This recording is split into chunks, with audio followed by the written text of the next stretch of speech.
God's covenant with Abraham. God chose a man named Abram, who lived in a place called Ur of the Chaldeans, to be the father of a great nation. God said to Abram, "Go from your country, your people, and your father's household to the land I will show you. I will make you into a great nation, and I will bless you. I will make your name great, and you will be a blessing.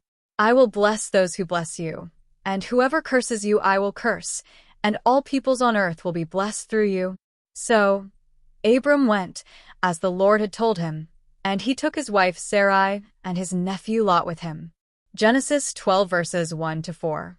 Abram traveled to the land of Canaan, and when he arrived, the Lord appeared to him and said, "To your offspring I will give this land."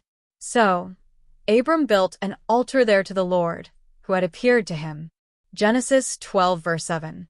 Years passed, and Abram and Sarai still had no children. But God reassured Abram, saying, "Do not be afraid, Abram. I am your shield, your very great reward."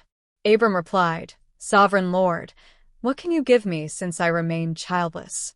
The Lord took Abram outside and said, "Look up at the sky and count the stars, if indeed you can count them. So shall your offspring be."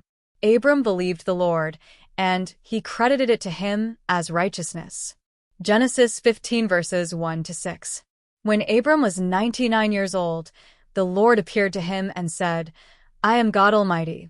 Walk before me faithfully and be blameless. Then I will make my covenant between me and you and will greatly increase your numbers." Abram fell face down, and God said to him, "As for me, this is my covenant with you. You will be the father of many nations. No longer will you be called Abram. Your name will be Abraham, for I have made you a father of many nations. I will make you very fruitful. I will make nations of you, and kings will come from you. I will establish my covenant as an everlasting covenant between me and you and your descendants after you for the generations to come, to be your God and the God of your descendants after you." Genesis 17 verses 1-7. As a sign of this covenant, God instructed Abraham that every male in his household must be circumcised. This would be a lasting sign of the covenant between God and Abraham's descendants. Genesis 17 verses 10-11. God also told Abraham, "As for Sarai your wife, you are no longer to call her Sarai. Her name will be Sarah. I will bless her, and will surely give you a son by her. I will bless her, so that she will be the mother of nations. Kings of peoples will come from her." Genesis 17 verses 15-16. Abraham laughed and said to himself, "Will a son be born to a man 100 years old? Will Sarah bear a child at the age of 90? But God said, "Yes, your wife Sarah will bear you a son, and you will call him Isaac. I will establish my covenant with him as an everlasting covenant for his descendants after him." Genesis 17 verses 17-19. God's promise was fulfilled when Sarah gave birth to Isaac, and Abraham saw the beginning of God's covenant being realized through a son. Genesis 21 verses 1-3. Some time later God tested Abraham. He said to him, "Abraham, here I am. Take your son, your only son, Isaac, whom you love, and go to the region of Moriah. Sacrifice him there as a burnt offering on one of the mountains I will tell you about." Early the next morning Abraham got up and saddled his donkey. He took with him 2 of his servants and his son Isaac. When he had cut enough wood for the burnt offering, he set out for the place God had told him about.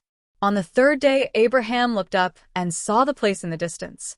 He said to his servants, "Stay here with the donkey while I and the boy go over there. We will worship, and then we will come back to you."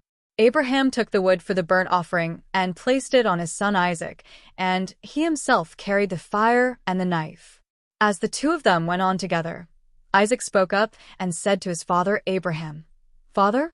"Yes, my son? The fire and wood are here, but where is the lamb for the burnt offering?" "God himself will provide the lamb for the burnt offering, my son." And the 2 of them went on together. When they reached the place God had told him about, Abraham built an altar there and arranged the wood on it. He bound his son Isaac and laid him on the altar, on top of the wood. Then he reached out his hand and took the knife to slay his son. But the angel of the Lord called out to him from heaven, Abraham, Abraham, here I am. Do not lay a hand on the boy. Do not do anything to him. Now I know that you fear God, because you have not withheld from me your son, your only son. Abraham looked up, and there in a thicket he saw a ram caught by its horns. He went over and took the ram and sacrificed it as a burnt offering instead of his son. So Abraham called that place the Lord will provide. And to this day it is said, on the mountain of the Lord it will be provided. The angel of the Lord called to Abraham from heaven a second time and said, I swear by myself, declares the Lord, that because you have done this and have not withheld your son, your only son, I will surely bless you and make your descendants as numerous as the stars in the sky and as the sand on the seashore. Your descendants will take possession of the cities of their enemies, and through your offspring all nations on earth will be blessed, because you have obeyed me. Then Abraham returned to his servants, and they set off together for Beersheba. And Abraham stayed in Beersheba. Some time later Abraham was told, Milcah is also a mother. She has borne sons to your brother Nahor, Uzi the firstborn, Buz his brother, Kemuel, the father of Aram, Kest, Hazo, Pildash, Jidlaph, and Bethuel. Bethuel became the father of Rebekah. Milcah bore these 8 sons to Abraham's brother Nahor. His concubine, whose name was Reumah, also had sons, Tebah, Gaham, Tahash, and Maacah. Reflect on God's covenant with Abraham. What does this story teach you about faith, trust, and God's promises? How do you feel about the idea of a covenant that lasts for generations? Write about how this story influences your understanding of God's relationship with His people and how you can trust in His promises in your own life.